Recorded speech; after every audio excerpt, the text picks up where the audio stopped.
What if in order to reach the next version of you, you have to let some part of your identity that you love fall away? How do you do that? What does that look like in the moment? Today on the podcast, I'm talking with Jose Alejandro. He is a rite of passage guide. And in this conversation, we talk about what it's like to cross thresholds through rites of passage. It's an amazing conversation, I think, for both men and women to have an insight into what it's like to actually change as a man. If you're in a relationship with a man, I think this could be a great way to get some insight into what he's actually going through and what it takes to realize the change he wants to create, or that maybe you want to help him create. And for men in this, Jose does amazing work offering these rites of passage journeys. I love this conversation, so let's jump in.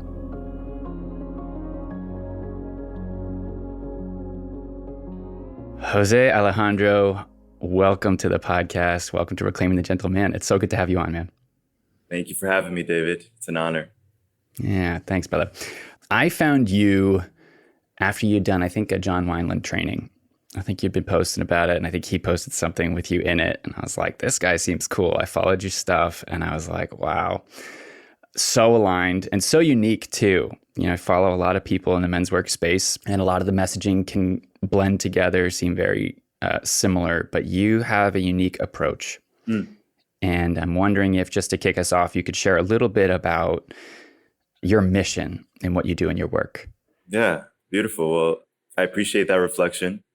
Really, my mission is a reflection of my purpose, and my purpose is to just follow my heart, just follow what makes me feel most alive. And I think, you know, there was periods throughout my life and even recently where I realized that I needed to go deeper, or I needed to get out of my own way, or I needed to drop from my head into my heart, or I needed to own my power. And that's really what was reflected in my mission. So my mission is to help men get out of their way so they can become the leader and the man that their vision requires. I think every man really has this vision within themselves of what life can look like.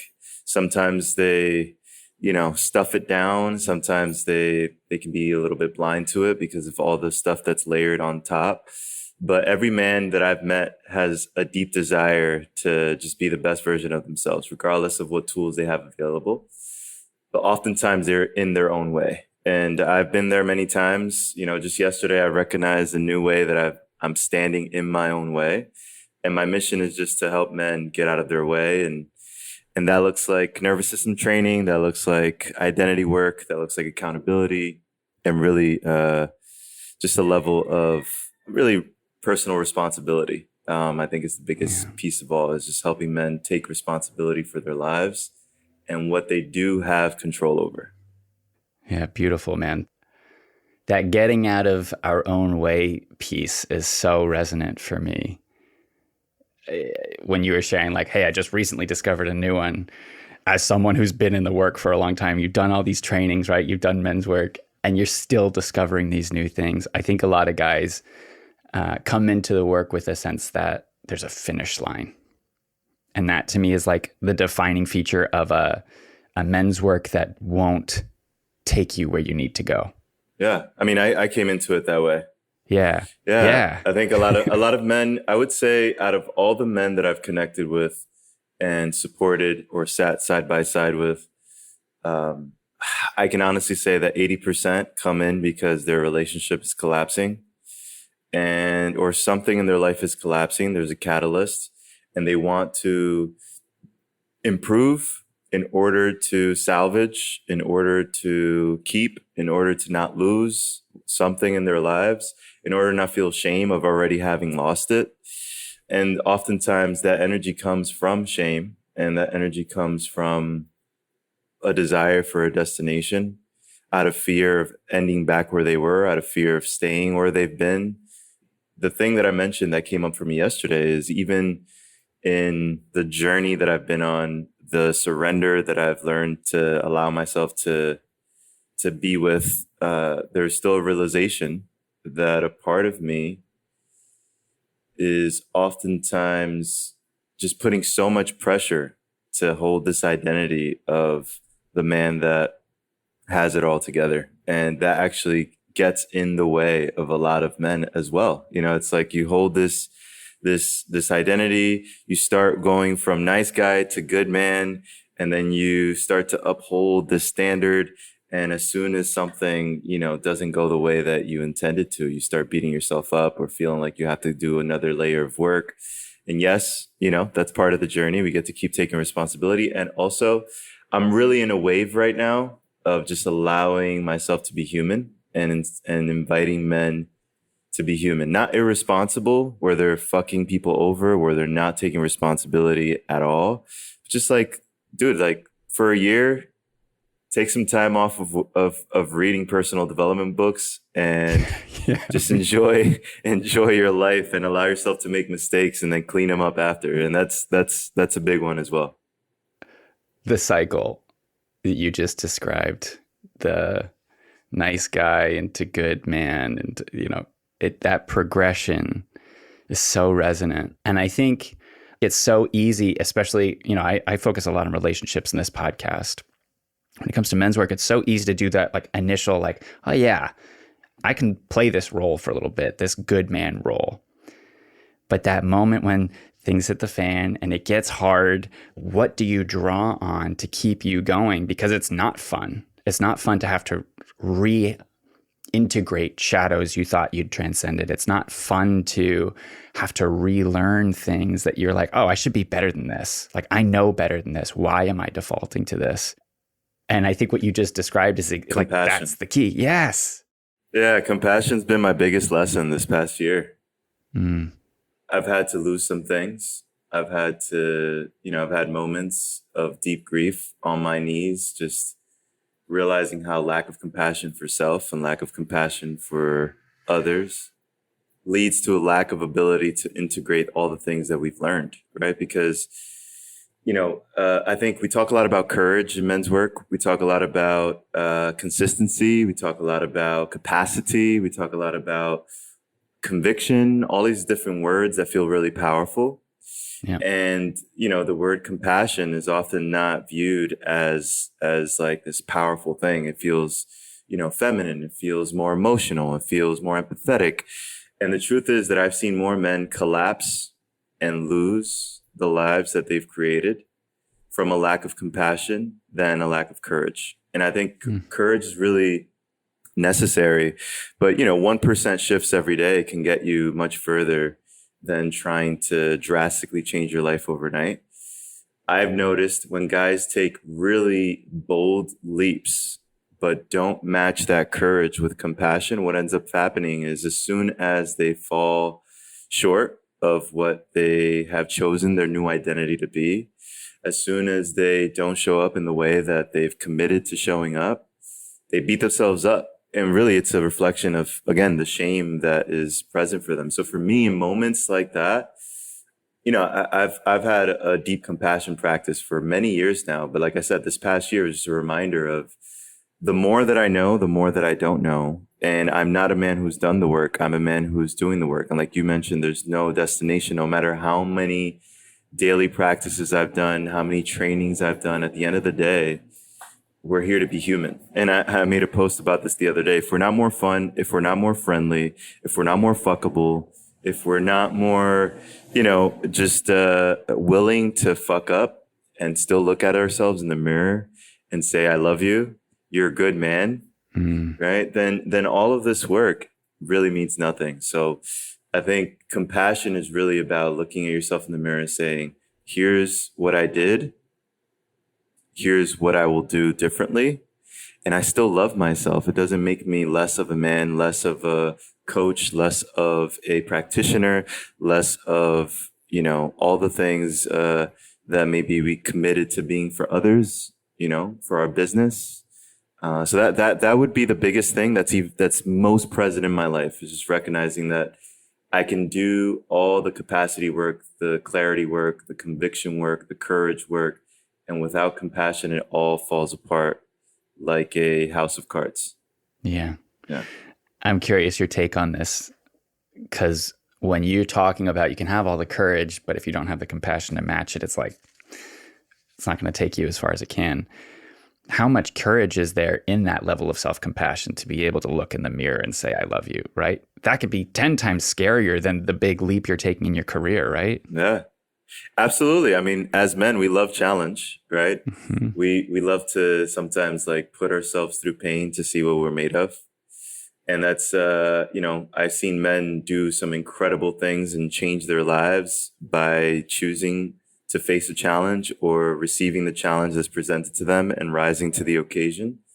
But you said that beautifully. I mean, it takes a lot of courage to be compassionate, to really choose to love yourself, even though you haven't shown up the way that you want to, right? Yeah. I think it goes back to the shame. Oftentimes there's, we're either one upping or one downing, as Terry Real would say, right? Like, so we either, try to make ourselves bigger than the moment, than another person, or we make ourselves smaller and unworthy. And oftentimes that comes from some sort of childhood wound. So, the courage for compassion starts to build the more we have the courage to forgive ourselves. That's what I've seen for myself. Just like, oh, I need to forgive myself for not being able to figure out how to create peace in my childhood home. That was not my responsibility. And I beat myself up for that. Right. I even got my psychology degree trying to create more peace in my home.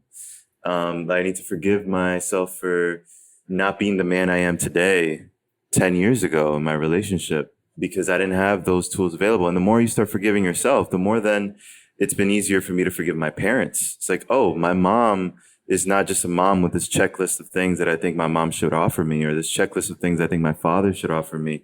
They're human beings that are going through similar process to what I'm going through. They had a limited amount of resources, or they just applied what they had available to them. And that there's almost like this weight that I've felt starts to come off, and you start to feel more relaxed, and you start thinking of life as this just thing to be a part of rather than to control. And I think that's the biggest piece, is compassion, is the courage of letting go of control and realizing that there's something, that's the other piece, is there's something greater than you. Whoever's listening, regardless of what you believe in, sometimes especially when I guide men through like a really deep somatic practice, I tell them to knock on the floor and stomp their feet and just recognize that there's something that's sturdier than them underneath them that they could surrender to.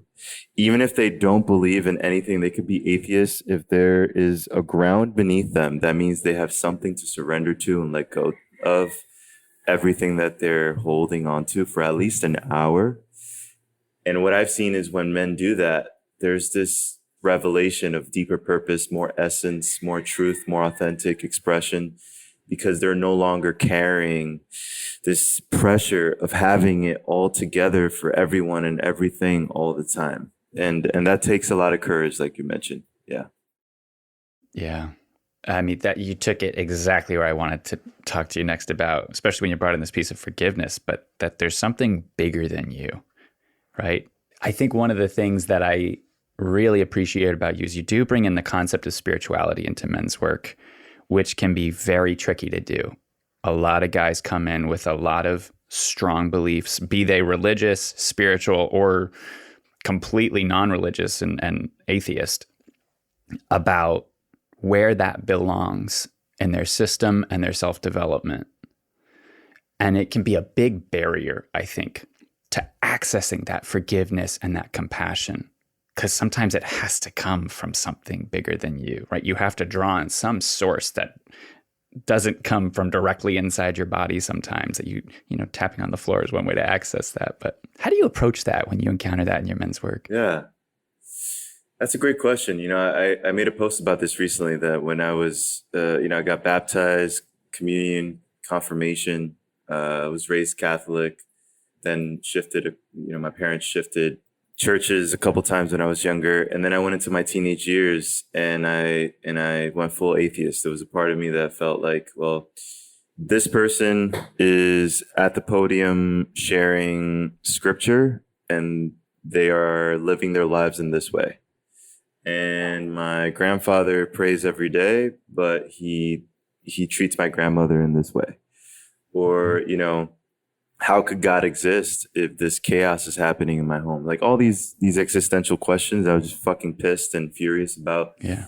Feeling like, well, if God is all high and mighty, then how is it that people are, fill in the blank? That there's people, all these questions. As a teenager, I was also in my like just very rebellious phase and very defensive phase, and just trying to find my own independence and sovereignty in the world. And then I remember I went to college and I started going into theology class and religion class and philosophy class. And I really just started noticing that there were some patterns between different religions. There was a part of me that just started opening up more. I was like, okay, well, it doesn't matter who's right, who's wrong.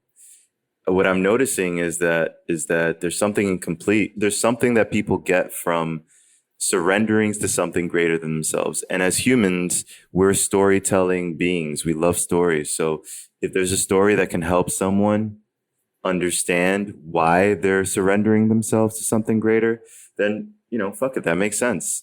From there, I had my own breakdown and catalyst, which was actually what drove me into men's work. And I started having some spiritual experiences where I was like, okay, this doesn't necessarily fit the script of what I learned when I was younger. This doesn't necessarily fit the script of all the things I learned in theology class and religion class. But there's something I'm feeling that it feels like it's guiding me.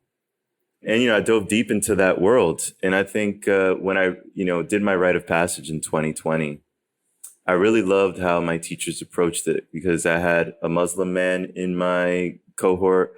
I had, a couple Christian men. I had some men that were more spiritual and kind of just open to connecting to the divine in different ways. There was just different men. And when we all came out of it, there was this like deep surrender and realization that there's something greater than us. Nature revealed to us that, so everybody came out really feeling like a deeper version of themselves and guided by something, right? And for me, I remember very clearly during those 4 days, I dropped to my knees and I just let go of control. It was just like God, please, creator, just building a new relationship with the word God.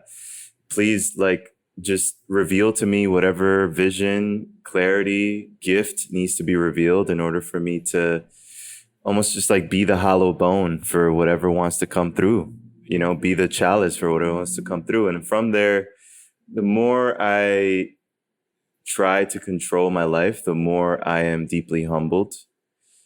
And the more I realize there's something greater at play. And I don't know, just the more I pray, the more I listen to something greater than my ego that's trying to control the outcome to every single fucking thing in my life, the more I actually end up in positions where, like I said in the beginning, I feel more alive. I feel more in my purpose. I feel more present.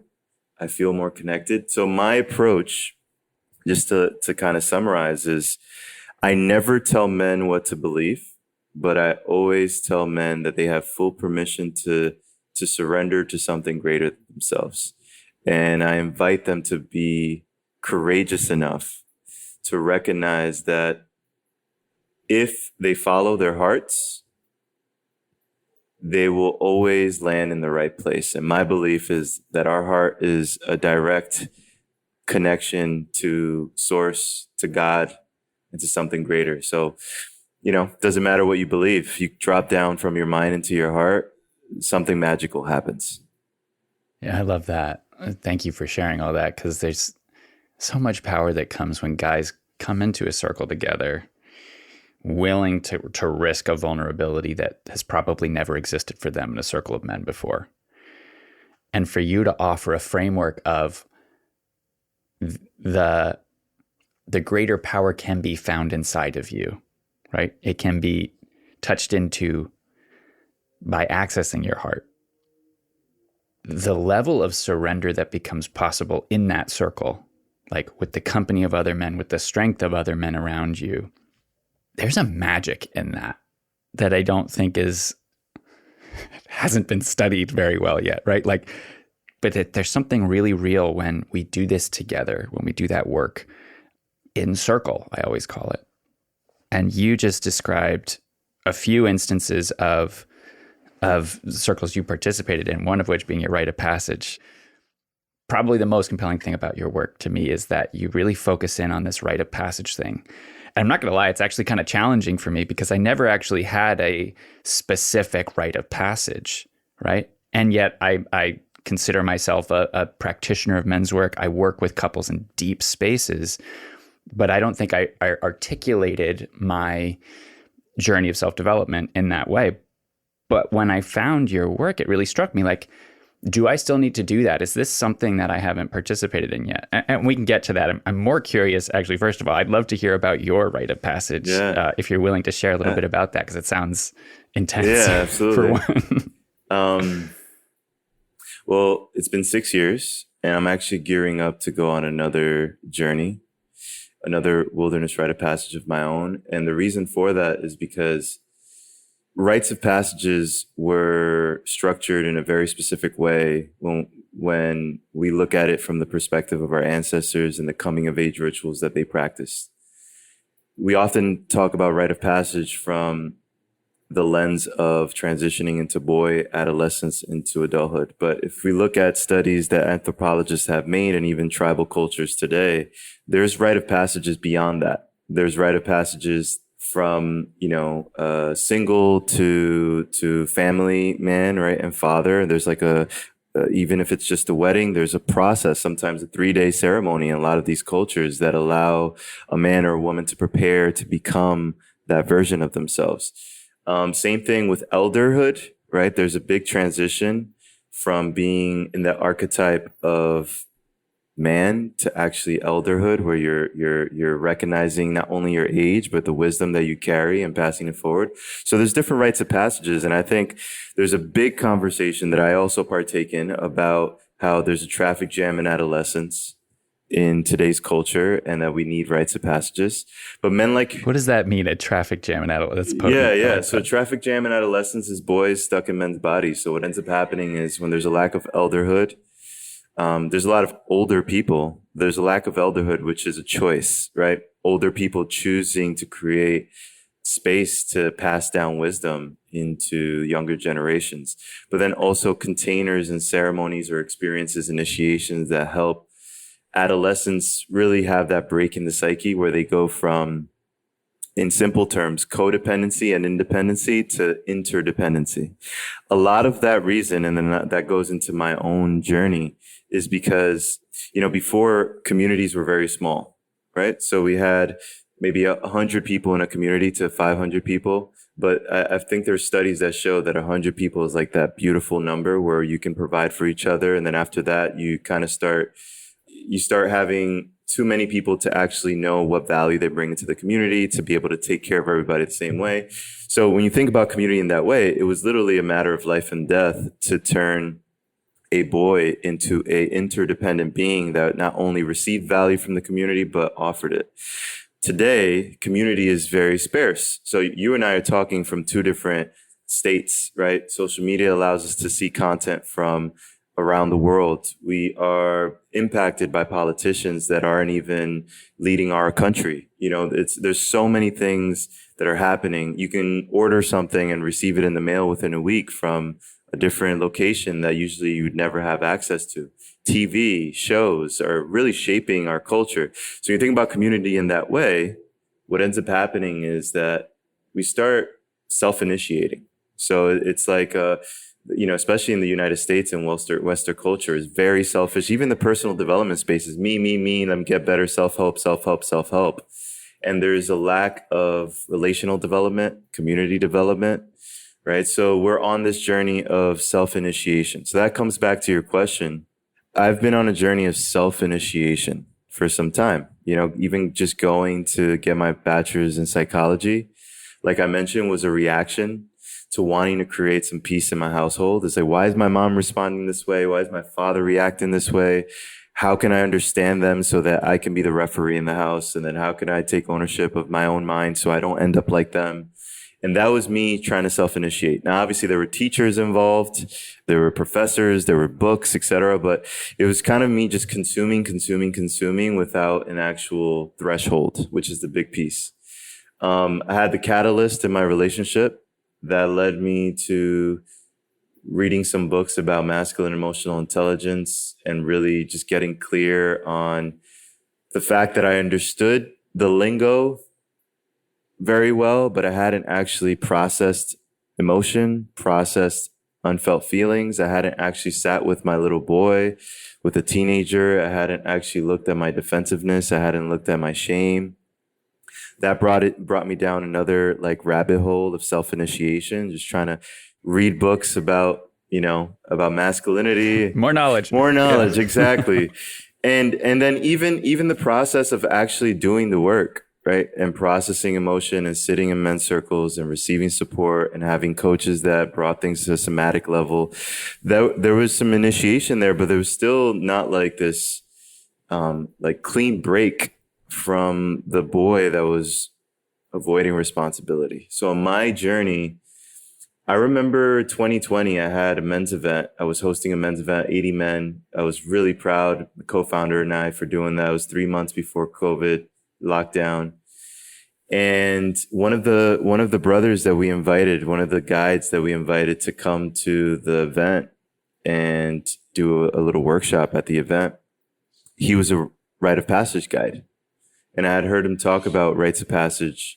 I had heard him talk about his own experience, and it made me feel very similarly to how I felt when I watched the movie 300, right? Like, and the boys were sent out, and it was just like fucking badass, but also scary. It was like excited and also nervous. It was thrilled and also terrified. And I remember after the event, he was like, all right, guys, I love what you guys are doing, but I really think you could benefit from going on this journey called the rite of passage. And he told us a little bit more about it. And there was this deep knowing inside of me that it was an experience that I wanted to have in order to deepen my purpose, understand my strengths and weaknesses, and really just like create a clean break in that boy who was, even though he found his purpose, was self-initiating, was still in many ways running the show and trying to be seen and trying to feel worthy and trying to find father figures and other men's coaches and mentors and just continuously on that process.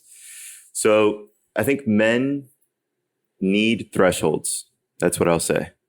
I think men need ordeals that reveal who they are. And I think there's different moments and seasons in a man's life where he recognizes that threshold and he can either choose to cross it or continue lingering at it.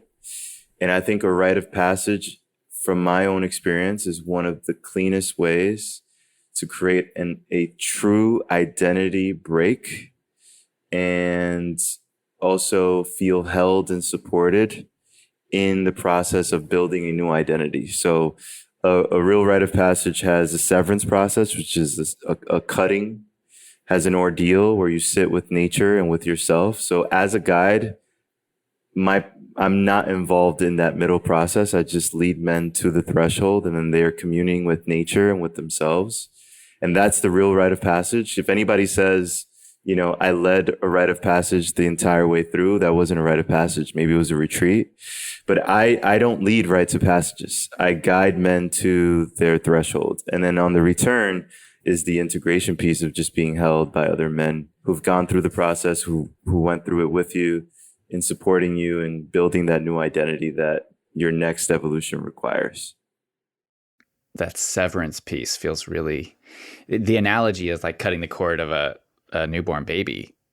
It came through, and you're saying that there's a severance that happens, like our initial rite of passage. You're no longer dependent on your mother for nutrients, for sustenance, right?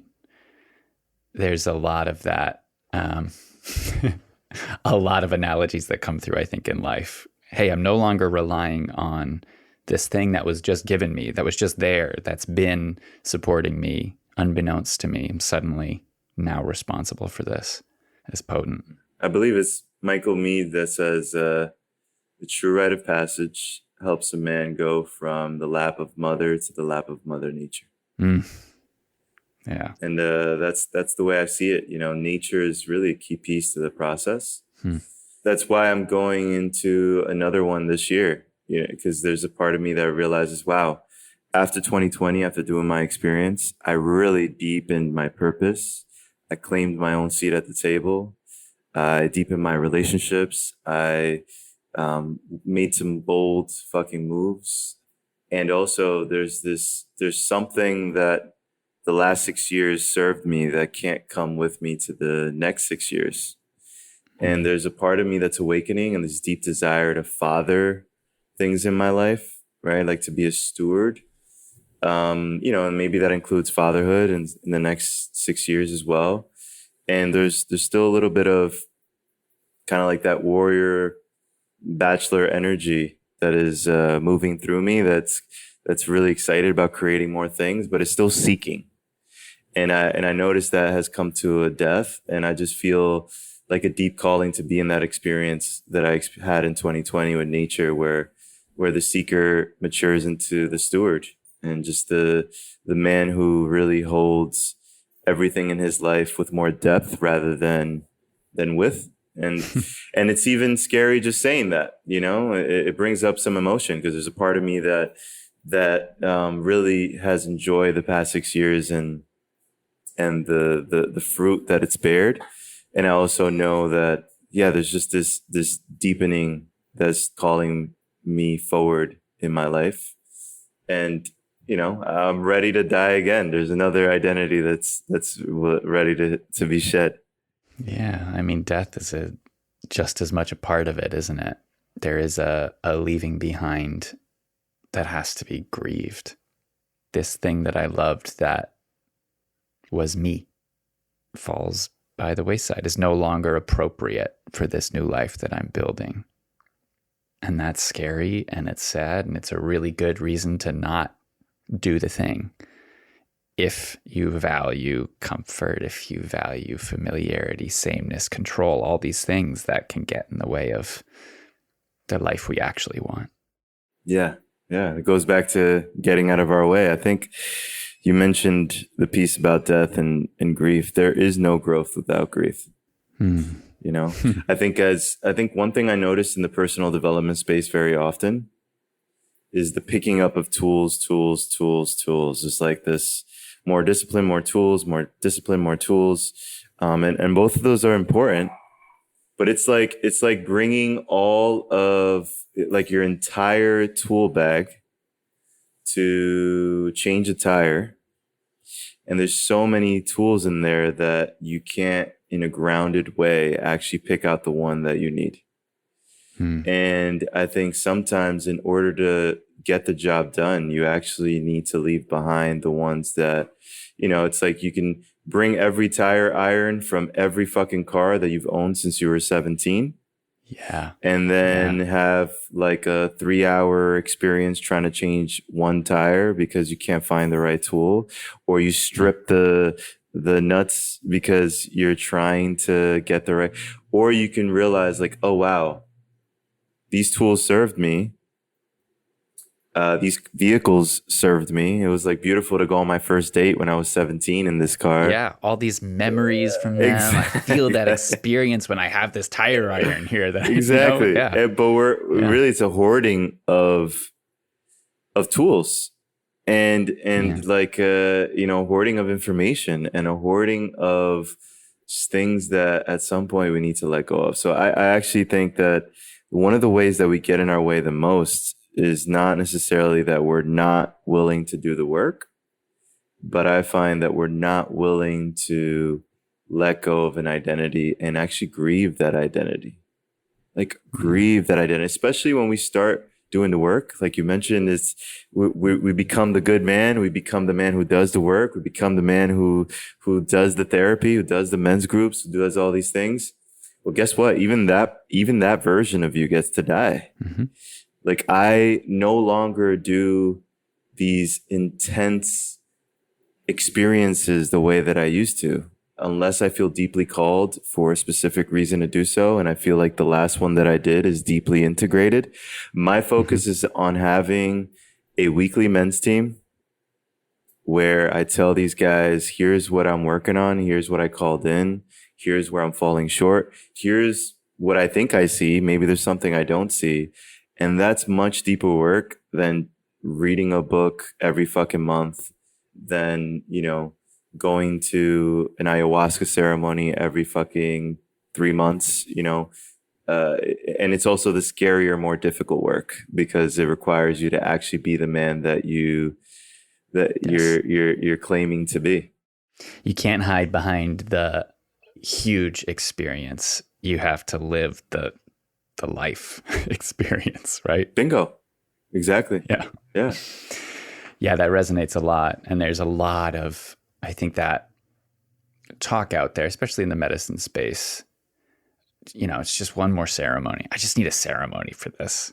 And it's like, okay, can that come from you? Can you do that here and now, right? Can you build that into your life where you don't need to rely on something else somewhere else, some ancient tradition that's probably not even your own? Can you build those tools in yourself? Yeah. Right. I mean, one of the things that we were passed down in rite of passage work, in traditional rite of passage work, is a concept of self-generated ceremony. So we actually invite men while they're out there for 4 days. We give them 3 things. 2 of them we like to keep, private until a man goes through the journey, because it's very special. But it has to do with the process of like facing off with your own death. Yes. But the one that we talk about often is a self-generated ceremony. That's the 3rd. And guys are like, you'd be surprised how many men are like, how do I do that? What do I do? Can you give me some examples? And, we've had men who do 1,000 moon salutes, or they, for me, it was noticing bees swarming all around me and the fear that I had of getting stung and never having been stung before. And what if I'm allergic and all these things? And then I created a self-generated ceremony with these caps of water, and the bees started coming and taking the water. And then I followed the bees and they were bringing it to their beehive. And it was just like a self-generated ceremony of being of service to the thing I fear most. Right. It was like, oh, how is this reflected for life? We've had men get completely naked and just like reveal their shame to the forest, knowing that no one's watching, but also that everything is watching. There's just all these different ways to draw a line in the sand for yourself, going into the ocean. And instead of just thinking it's the ocean, I'm wet, there's water, I'm swimming, rather like, wow, this ocean is bigger than anything I've ever seen and witnessed. This ocean represents me getting nourished by something greater than me. This ocean represents me cleansing parts of myself that I no longer feel like are aligned with my life. And then going into the ocean and doing like a self-baptism, right? Regardless of what you believe. Like those are little self-generated ceremonies outside of rite of passage work that I feel like we can do on a day-to-day basis. Like my morning practice. Once I do my morning practice, it's like I no longer want to dwell on what's not possible. I want to dwell on all the things that I have available to me in my life. Like that is a self-generated ceremony that I like to do every single day. Journaling, self-generated ceremony of putting like intention out into the world. And I think as men, regardless of like the level of work we're doing and how we're doing it, who we're doing it with, like we have the ability to create thresholds for ourselves that allow us to really integrate the work that we're doing and the lessons that we're learning. Yeah, I love all of those examples are really good, in part because there's 2 things that I think come through. One is there's a reverence that has to be drawn upon to make it valuable. Right there, you had to have reverence for that fear inside of you, and for the bees, and for the like the slowness that was required. You have to have reverence for the forest to go out there and just be naked in it and respect that is a valuable experience, right? That that notion of reverence brings back the concept of spirituality. It's so important. And it takes a sensitivity to yourself and to the world, I think, to access that. I love that piece. The second piece, I'm curious your thoughts on this. Like, there's an imagination we need to draw on to in this. And there's something like really beautifully childlike that we do get to keep with us, I think, in doing so. It takes imagination to make these experiences actual experiences, to like be embodied in them. You have to be putting something into the world, right? Whether it's like you're imagining yourself as part of the process, or do you know what I'm saying? I'm not sure I'm explaining it very well. Yeah, absolutely. I love that piece. It's just occurring to me as you're talking about it. And it's like a part of our childhood we get to keep. Yeah. That feels good. That doesn't feel like burdened. It's not another tire iron. It's like a really beautiful element of childlike wonder. The best place to do that is in nature. Yeah, totally. Best place to do that is in nature. If we really think about nature, like not just a tree or a plant in our living room, but there's something, one of my teachers says that being in nature is time travel into the past, right? So when we're in the middle of a forest, when we're on a hike, that is like really preserved, and you can't hear a car. There's no, buildings in sight. We're stripping ourselves down to the most, raw, real, and human experience. And I think when we do that, naturally something emerges. Our creativity, our imagination, our childlike wonder. There's a part of us that just wants to climb a tree. Even if we don't do it, we see the tree and we're like, that would be a good tree to climb. Or you start to, you hear a bird singing, and, hopefully your phone is off and you're like, wow, like I get why my favorite song, there's inspiration there from like nature sounds, and you start like maybe whistling back or making sounds back. And then we always like to say that, since we're story driven beings, we start projecting, which is not always a bad thing. We start projecting our subconscious onto nature, right? So we see leaves falling. We've had a man, who's really beautiful. He told us that we could share this. This was about 4 years ago. We've been sharing the story for some time. Where he was at, we took him out in fall, and the leaves were falling. He had a marker with him. And with every leaf that fell while he was on his hammock, that fell like right near him, he would take his marker and he was writing down, it was his own self-generated ceremony. He was writing down qualities that he was shedding, right? So he was just like using nature. And what he told us was, the tree is still living, but in order to live, it actually has to shed the leaves to take care of the parts that remain. And then these leaves actually end up being its own food because they turn to fertilizer. So he was just imagining and projecting like his fears onto nature and recognizing like, wow, I'm the tree. I get to shed these parts of myself. They become compost and fertilizer. And I don't, my essence doesn't die. I'm still the tree. I just need to shed this doubt, this imposter syndrome, this defensiveness in order for me to become the tree that is 5 inches taller next year and bears fruit next year.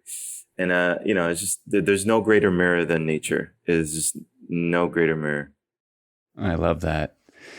There's a common theme that I hear a lot in my work. And I think this is often a thing that awakens people, men and women, in relationship to, something's got to change, which is they'll find themselves in nature in a beautiful place and recognize, I don't feel anything. I'm numb. There's nothing here for me. And it's a very intense experience when you recognize that. And I'm curious, when you hear that, how would you approach that? What comes up for you? Yeah, I've definitely experienced that myself. Yeah, same. I would say at least half the men that come out with us fall into that side of things where, well, how do I connect to nature? I'm not necessarily feeling anything, hear anything. And I always find that the best approach is dropping men into their bodies and out of their minds. Because oftentimes, men who have difficulty feeling are either very much in their heads, or they have very dense nervous systems that either they have developed in order to keep themselves from feeling, which is very uncomfortable. Or, sometimes some men just have dense nervous systems, and kind of, stretching and massaging the nervous system and allowing it to feel a little bit more flexible and sensitive is important. So breath work is a really powerful way to do that, So I always like to connect men to their breath. I love to, slowly start helping them connect to a sensation in their body and start asking themselves what that sensation is trying to tell them. And sometimes it's also as simple as time outside of their regular environment. There's guys that will go out into nature, and all we say is, dude, just listen to what comes up, listen to what is revealing itself, journal about not feeling anything. Journal about how frustrating it is that you're not feeling anything. Journal about how empty you feel. Journal about how it feels fucking weird to be doing this. Like, sometimes that is the portal to actually feeling something deeper, is feeling the frustration, the annoyance, the limitation that is present, rather than making it wrong. Yes. That is the portal, right? It's just like, I don't feel anything right now. Like, fuck, I don't feel anything right now. Oh, fuck, I'm frustrated that I don't feel anything right now. Oh, fuck. Wait, there's a feeling. Exactly. And even in indifference is a feeling. Like I feel indifferent. I don't know how I feel, right? I want to feel more. I want to feel more. Fuck, I'm frustrated. I'm not feeling more. Fuck, I'm frustrated. I'm feeling more. I'm actually feeling angry. Fuck, I'm angry. The angry lives in my chest. Fuck, the anger in my chest feels like I used to feel like when I would argue with my father. I haven't felt that way since my father died. Fuck, I haven't grieved my father dying. And it's just like a portal to something much deeper. Yeah. Yeah. It's so interesting how it's like, okay, I will allow this to take time. I will allow this to be a slow process. And suddenly when you do that, things speed up really fast. Really fast. Like, oh, there's a feeling ending in, oh, I need to grieve my father's death. Exactly. Boom. Exactly. It's really, and I think that's a really common thing. And when you come to the work feeling like, I don't think this is in my skill set as a human being, I think there's something wrong with me, just allowing yourself the time, allowing yourself the ability to do it wrong and to really just accept what happens. Talk about self-generated ceremony. Like, right. I accept what is here right now. Yeah. That's it. My teacher, John, you mentioned at the beginning, he mentioned another teacher that shares this, but it's really stuck with me. It's, I'm feeling more anxious than I think I should. I'm feeling less emotion than I think I should. I'm feeling more anger than I think I should. Whatever you're feeling or not feeling, just saying, I feel more, I feel less than I think I should. Pausing and then saying no problem. And that's been a practice for me that ties directly to the compassion. Is the more you try to fight or make the thing a problem, the more actually problem it becomes. The more you relate to it, the more you have a relationship with it, the less it actually takes a hold of your life. So, yesterday I remember it's like I feel more anxious than I think I should. No problem. All right. And it's almost like, okay, I feel anxiety. I'm not anxiety. And, that's still a practice, because there's times where I'm like, I got to get shit done. Why the fuck do I feel anxious right now? Right. And also goes back to your point of just like, hey, it's not a problem. Let's just sit with it, because sitting with it will actually allow it to transmute into something else. Yeah. So often the feelings about the feelings are the actual block. It's not the feeling themselves, right? The feelings themselves are information. That's your nervous system doing what it does, and you can work with that. But when you start judging the feelings, I feel like that's not okay that I'm this anxious about it. That's a completely different train of thought that's actually going to distract you from the thing that's calling your attention. Bingo. But it's very effective. Yeah.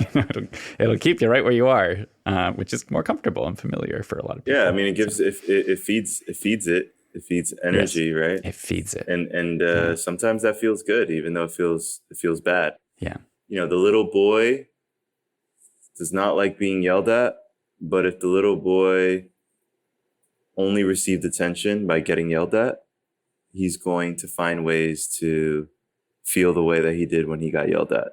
So it feels terrible, but we're almost yelling at ourselves, right? If another person spoke to us that way, we'd probably punch him in the fucking face. But we yell at ourselves in order to reach that feeling that we felt when we were 5 years old, 10 years old, where we felt deep pain, but at the same time, we felt attention, we felt belonging, we felt like our mom was giving us what we've been wanting. And, you know, just being with those parts of ourselves with more compassion is really the key of like all of this fucking work. Yeah. Amen, brother. What a great note to end on.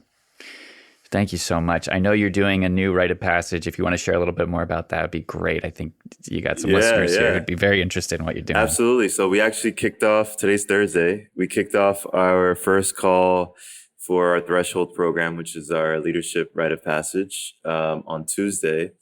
We've got 11 men, 2 guides and 1 apprentice, and we're really excited about that. That's happening. So we usually do 2 months of calls, prepping the guys, doing that severance process. And then we go out to fast, take the men out to fast and do the wilderness piece for 8 days in middle of September, end of September. The next one is actually kicking off in April of 2027.